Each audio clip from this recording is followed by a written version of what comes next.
Legends of Learning presents The Gears Game. This is a math game that makes learning about comparing two-digit numbers fun and easy to understand.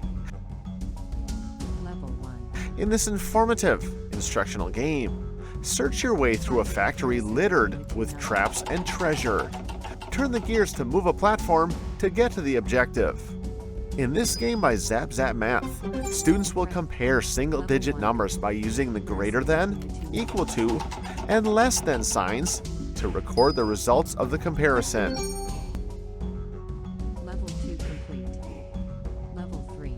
Help a robot find treasure that is trapped in a factory. Find the comparison. Your goal is to solve inequality equations to insert the correct gears into the machine so the robot is able to move from one platform to another.